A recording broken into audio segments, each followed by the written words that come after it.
Cette affiche que nous avons dévoilée le 3 novembre dernier, elle n'est pas sortie de nulle part. Il y a eu, avec nos partenaires, énormément de remue-ménage, des idées qui circulent, des échanges, des tests de couleurs, des essais, 5 ou 6 propositions parfois très graphiques ou totalement abstraites.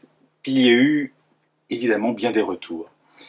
Parce qu'on voulait que l'affiche reflète vraiment l'esprit de notre événement et qu'elle respecte à la fois la générosité des livres vivants, mais aussi la puissance d'une bibliothèque vivante et l'envol qu'elle permet.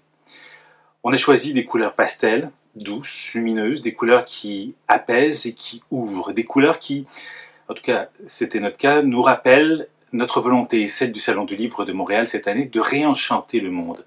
Un réenchantement que nous sommes à travers le monde des millions à appeler de nos voeux, tant l'époque est anxiogène, tant ce qui nous entoure peut sembler hostile, et tant l'individualisme semble vouloir s'imposer comme la norme. Mais réenchanter le monde, c'est pas cuculapraline ou naïf. Réenchanter le monde, ça ne veut pas dire ignorer la souffrance ou les épreuves. Pour nous, ça veut dire faire de la place à l'espoir. Et cet espoir, il vient avant tout des livres vivants eux-mêmes. Ils sont au cœur, ils sont l'essence de notre démarche artistique avec cette affiche.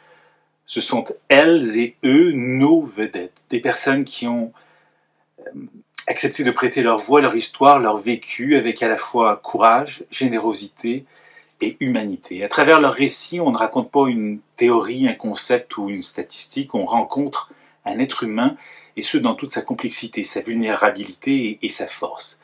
C'est pour ça que l'un de nos slogans, quand on parle de bibliothèque vivante, est si important, l'humain comme vous ne l'avez jamais lu. Parce que ce que nous offrons, eh bien, ce sont des rencontres qui transforment, des rencontres qui éclairent, des rencontres qui réparent parfois. C'est tout le sens de la réadaptation et du rétablissement qui sont l'ADN de la QRP, et ce, depuis 35 ans.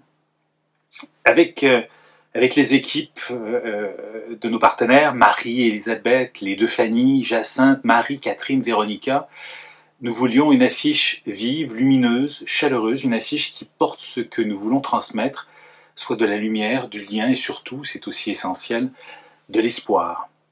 Et puis, je ne peux pas ne pas parler de la fleur qui est au cœur de l'affiche. Contrairement à la rose, souvent flamboyante, le camélia, en tout cas c'est pour moi une fleur de considération et d'égal à égal. Et puis, je l'ai appris en faisant des recherches, quand je réfléchissais à la conception graphique de l'affiche, le camélia ne fane pas facilement et garde sa forme même après être tombé.